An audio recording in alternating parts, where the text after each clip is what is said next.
In this video, we're looking at the relationship between indices and logarithms. Now, if you look at the index form, we're quite familiar with this. We can say that the quantity x is expressed with an index c to a base of b. Now, of course, b should not be equal to 1 and it must be greater than 0. That's important. Now, of course, a more straightforward way of saying this is that the quantity b raised to the power of c gives us x. Let's say we have 100. So we have the quantity 100 in index form. We will just basically put equal, and this is going to be 10 times 10, or we will say 10 to the second power.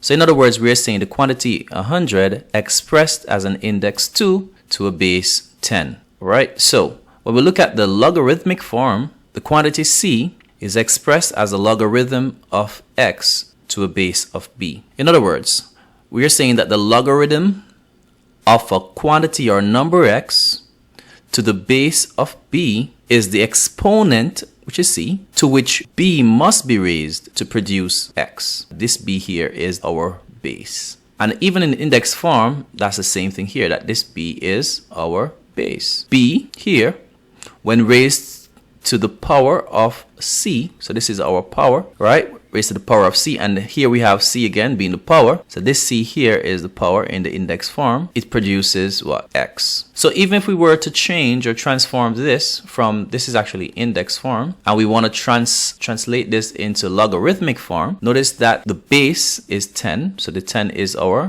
base, and this is our index, or our, what we call our power or index, or another name for it is exponent, and this is what is produced, right? This is the product after multiplying 10 by 10. So in logarithmic form, what would that be? So 2 is the logarithm of which 10 must be raised to produce 100. How do we read this? Well, this is saying the logarithm of x to base b, and this is how that is denoted. The logarithm of x to base b to produce this x. The logarithm of what quantity? So let's say we have y here. We're saying the logarithm of x to the base b is the exponent y to which b must be raised. So the exponent is y to which b must be raised in order to produce x. So again, this is always our what? Our exponent. Just always remember that. Exponent or our power or index. And this is our base written as a subscript. And this is what is produced, x. So this is the logarithmic form, and this is the index form, just for review. Now keep in mind that b, the base, must be greater than 0, cannot be equal to 1. Now, in the event that the base b, as we have here, is actually equal to 10, then that is called common logarithm. Now the common logarithm really has 10 as its base. So for instance, we have log, let's say, of x at base 10 is equal to y. So basically, this will be common logarithm. So this is one type of logarithm. What about if the base is e? That's going to be what we call natural logarithm, log at base e. Now e here basically has a value, just like we have base 10. Let's estimate it at 2.718, 3 decimal places there. So natural logarithm is commonly used in math and physics. We also have another one, binary logarithm. Binary logarithm uses the base 2. So we can say log with a base of 2, and we put x equal y here. And it's frequently used in computer science, of course. It was introduced in 1614 by John Napier for simplifying calculation among navigators, sailors, scientists, engineers, surveyors, perform high accuracy calculation. Okay, so these are the three types, apart from the, the regular logarithm, like we might say log with a base of 8, with a base of 9, and so forth. The common logarithm is with a base of 10, the natural with a base of e, and the binary with a base of 2. Now, I just want to point out that with natural logarithm, instead of saying log e, they just put ln. So for instance, we just simply say ln x. So which is natural log of x equal y. So it's a natural log, we just put ln, representing natural log, rather than using log e. So this is just an alternative to saying this. Log e of x, or log of x at base e, we can just put ln x. We have the index form on the left hand side here. We want to convert to a logarithmic form as the index, which is 3. So we know that 3 is the index to which the base 4 has to be raised to produce 64. So we could say log of 64 to a base of 4 is actually equal to 3. All right, so we could also say the same thing here. Log of 10,000 to a base of 10 is equal to 4. This is saying 4 is the exponent to which the base 10 must be raised in order to produce 10,000. And again, we're saying the same thing with this one here. We're saying 2 is the exponent to which e must be raised. So we're going to put log e to produce 7.32. So the log of 7.32 to a base of e is actually equal to. But a common log, 10, this one is a common log. You can clearly see that. Why is that? This is common logarithm. Why is that? Because the base is 10. What kind of a logarithm is this one? This one is our natural logarithm. Natural logarithm, because the base is e. Now let's keep in mind that only positive numbers, only logarithms of positive numbers are defined. B, again, raising b to a power of y equals what? X. Remember, b has to be greater than 0, and b cannot be 1. So when we raise b to any number, any quantity, we will always get a positive number. So this quantity x cannot be negative, obviously. Let's look at some examples. Let's suppose we have 10 to the power of negative 2, and we know that's going to be equal to what? That's going to be 1 over 10 squared based on the law of indices. Because we have a negative power, put 1 over 10 to the positive 2. And of course, if we were to rewrite that in logarithmic form from the index form, this power of negative 2 is equal to the logarithm of 1 over 10 squared to a base of 10. This is the base. So remember, this is the base and this is the power. Okay, so this is really, let's write it the other way. Log of 1 over 100, because 10 squared is actually 100, so 1 over 100 to a base of 10 is equal to negative 2. And do you recognize that, look, this quantity of 1 over 100 is actually 0.01. Right? This quantity that we're finding the log of is actually 0.01. It's very small. If you write it in decimal format, 0.01. It's actually greater than 0. It's not equal to 1, but it's greater than 0 definitely. We find the log of it, we actually get negative 2. But we're not finding the log of a negative number. It is a log of a positive number. Now let's say that we have the log of negative 15, and we're talking about at a base 10 is equal to some quantity y. Then it's going to be the base 10 raised to a power of y equal the quantity we find in the log of, which is going to be equal to negative 15. Remember the base. So again, remember when you're converting, you can say the base raised to the power equals, okay, so 10 raised to the power of y equals negative 15. Now looking over this direction here, now remember 10 raised to a certain quantity, certain power or exponent, we should not get a negative number. Should not get a negative number. So this is not possible. It's not possible since 10 to the y power has to always be greater than what? It's always to be greater than 0. Right? So 10 to the y power is greater than 0 always. Because no matter what value you put y as, you're going to get a quantity that's greater than 0. But this is saying we're going to get a quantity less than 0. So again, if we put, for instance, 10 to the 2 power, we're going to get 100. If we put 10 to the negative 2 power, we're going to get a number between, get a number between what? This will be 1 over 10 squared, which is 1 over 100. And this is going to be 1 over 100 is actually greater than 0, but less than 1. So this number is actually between 0 and 1, meaning that it is going to be non-negative. And so no matter what we put y as, we will always get a quantity greater than 0. So the fact that we have a negative 15, we know this is actually invalid. So the logarithm of a negative number is not defined. So here we have the graph showing binary logarithm at the base of 2, natural logarithm of base of e, and common logarithm as a base of 10. This is our x-axis, and here we have what? Our y-axis. The log base 2 of x is actually equal to y. The same goes for all of the others. the log of x base e is equal to y. The log of x base 10 is equal to y. So focus on this one, the binary logarithm. We can see when we actually put certain values, for example, let's put where x is right here. So we're going to look at the x-axis, the value on the x-axis where x is. So let's say we put 2 where x is. The log, I'm going to put 2 where x is. And you see what value we got? We got what? When x is 2, we get a value, a y value of what? When x is 2, y is going to be 1.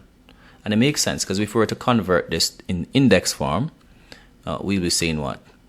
2 raised to the power of 1 is equal to 2. 2 raised to the power of 1 is equal to 2. And if we were to look now at the other one, let's look at the other graph. That is the natural logarithm, or ln x, or log of x at base e. So we have log of x at base e equals y. So when we look at look at this graph, we're looking at this graph here, this one here. So when x is equal to e, remember e is what? A little bigger than, actually very close to 3. So it's actually 1, 2, 3. 3 is right here, 4, 5, 6, 7, 8, 9, 10. Remember, e is actually what? E is actually 2.71828, right? So basically, e is right here, is very close to 3. But when we replace this x, with e, which is about 2.718, etc., onwards, we're going to get what? Let's look at it. We go up onto the graph, and then we go across on the y-axis. We actually meet at 1. And so what we're seeing is that the base e raised to a power of 1 actually equals to e. And that makes sense, right? So if you have e raised to a power of 1, we're going to get e. So in index form, we can see how that works and how that makes sense. And the same thing goes for this one, for the common logarithm, obviously. So we have log of x at base 10 equals y. So if we were to replace this, this x with 10, so let's look at x-axis at 10 right here, and go up to the common logarithmic graph. All right, at 10 we go up and meet the graph and go across to the y-axis. We also meet at 1. So that's when x is 10 on this graph. We know the y value is 1. Let's see. We replace this x with 10. What we're saying y is corresponding. Y being 1 when x being 10. And it makes sense because 10 raised to the power of 1 is equal to 10 in index form. Right, so this is the logarithmic graph. But what we can deduce also from these graphs, right, is that we will never have an x value. Like remember this x-axis is a positive x-axis. So all the values for these graphs will take on positive x values. But never what? Never negative x values, because negative x values will go in this direction.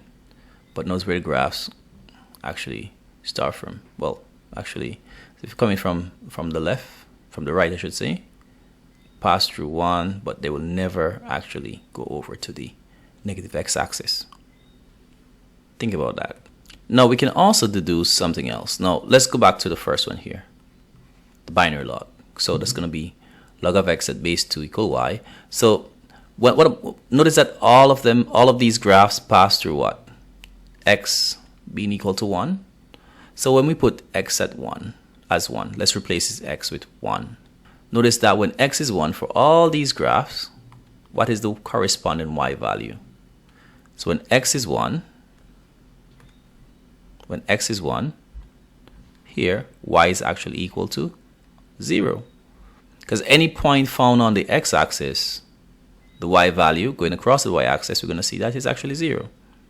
So all these graphs pass through this point where x is 1 on the x-axis. And the corresponding y value is 0. So when x is 1 for the binary logarithmic graph, the y value is 0. And is that true? Well, let's see. 2 to the power of 0 is equal to 1. Remember, the base here is 2, you know, and the power is 0. And we get what? 1. And we know that any quantity to the 0 power is actually 1. So we see how that works. And if we were to use the other, look at the other logarithmic graphs. Let's look at the natural logarithm, ln of ln x, all right, where the base is actually equal to e. Again, for this same graph, it passed through 1 as well. And at this point here, x is 1, y is 0. So let's do that. Log x is 1, and y is going to be 0 based on this graph. And so we know that the base e raised to the power of 0 is equal to what? 1. And that's also true. Right? But remember, the common logarithmic graph, or common logarithm, has a base of 10. So right here we're looking at, this graph also passed through what? This point here, which has an x coordinate of 1 and a y coordinate of 0. The x coordinate is 1 and the y coordinate is 0. Is that true? That 10 to the power of 0 is equal to 1? Yes. So we see how these graphs relate to what we're actually computing. All right, so now we're going to convert each of the following index form to logarithmic form. So this is our base, and this is our power. So remember, we want to have the logarithm of the particular quantity that we get, which is 1/16, right, at a base of 2 is equal to the power, or the exponent, -4. So this is our solution. Part B, again, is going to be the logarithm of the particular quantity we get when we raise 3 to a power of 4. And we'll say the same thing here. The logarithm of the quantity we get, which is 27, when we raise 5 to a power of x. And so if we were to take a quick look at it, it's going to be 2 to the power of -4 equals 1/16. 2 to the power of -4 equals 1/16. 3 to the power of 4 equals 81. 3 to the power of 4 equals 81. 5 to the power of x equals 27. Okay, so what we're going to do is to convert these that are actually in logarithmic form to its equivalent index form. So recognizing that the base that we have here is 2, so we're going to write 2. And 2 we raise into a power of 8, and that gives us 256. Does that make sense? It certainly does. And in this instant we have 3, which is right here. That's the base. It's going to take the base and raise 3 to -6, and that gives us 1 over, it should be -6 here, yeah, 1 over 3 to the 6, and of course we can convert that to 1 over 729. 3 to the -6 equals 1 over 729, and the solution for this one, the base is 7, so we're going to raise it to a power of x, and it's equal to the quantity we're finding the log of, 19. And so this is actually in index form. Next. Okay, so now we're solving each of the following logarithmic equation. And so we have the first one, which is a. Let's solve that one. Okay, so we understand that the base is 2, so let's write that. And we're going to raise it to a power of -4, and it's equal to x. Okay, so in solving this, we recognize that, okay, so x is equal to, we can write this as 2 to the -4. Let's do that first. And then we can always convert this to 1 divided by 2 to the 4th power, which is 1. And 2 to the 4th power is 2 times 2 times 2 times 2, which is 16. So x is equal to 1 over 16. Okay, let's look at the next one, part B. Again, the base is x plus 1, and we're going to raise it to a power of 2, right? So this is the power, and it's going to be equal to 49. And so what we're going to do, we're going to have to work out the bracket.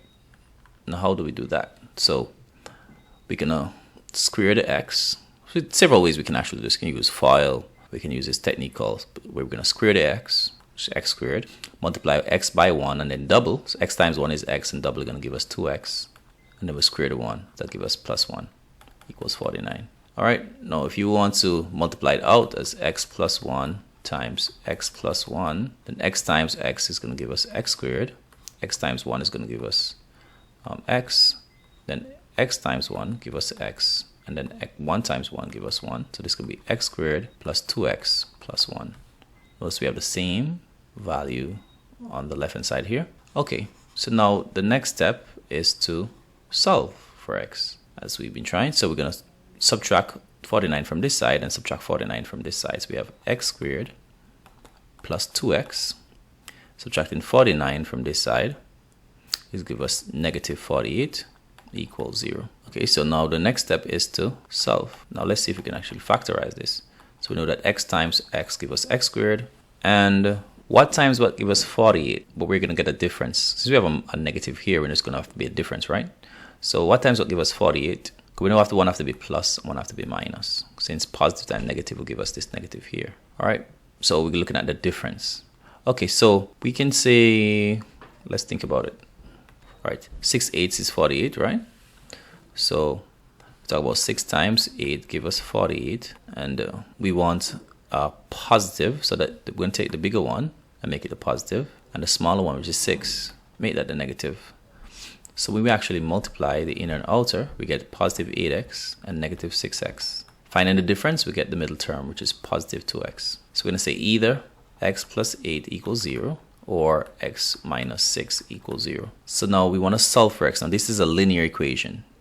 This is a linear equation as well. To solve, we just simply isolate x by eliminating the plus 8 in this instant. Subtracting 8 will give x. Subtract 8 from this side, give us negative 8. Or we want to isolate this x. So to remove the negative 6, we're going to add 6 to both sides. So we're going to give us x equal, adding 6, give us 6. So these are the two values for x. Now, but which one makes sense though? Now remember, the base itself cannot be equal to 1. Cannot be equal to 1. It must be greater than 0. So if I put the negative 8 here, put negative 8 where x is, because x is negative 8, it will be negative 8 plus 1. And that's going to give us negative 7. Okay, so the base cannot be equal to a number that is less than 0, must be greater than 0, and cannot be equal to 1. So if we put negative 8 where x is, for instance, if I say x plus 1, replace x with negative 8, so that's negative 8 plus 1, that's going to be negative 7. Can we have the log of 49 at the negative value here? No, that's the rule. Okay, so we have this answer over here. Okay, so just minor adjustments here.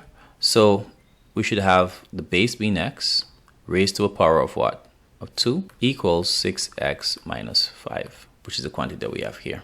So our first step is to ensure that since the quadratic equation, since the highest power is 2, we have to make sure that we have an expression equals 0. So we're going to subtract 6x from both sides, give us x squared minus 6x. We're going to add 5 to both sides, so that's plus 5 equals 0. And then we're going to factorize this. We're going to factorize this. So we're going to have x in one bracket, x is another bracket, because x times x is x squared. We know 1 times 5 is 5, right? But what are we going to have? Because 5 is a prime number, so only 1 times 5 can give us 5. But what sign should we put? Okay, since we have a positive 5, then the signs that goes here and here must be the same.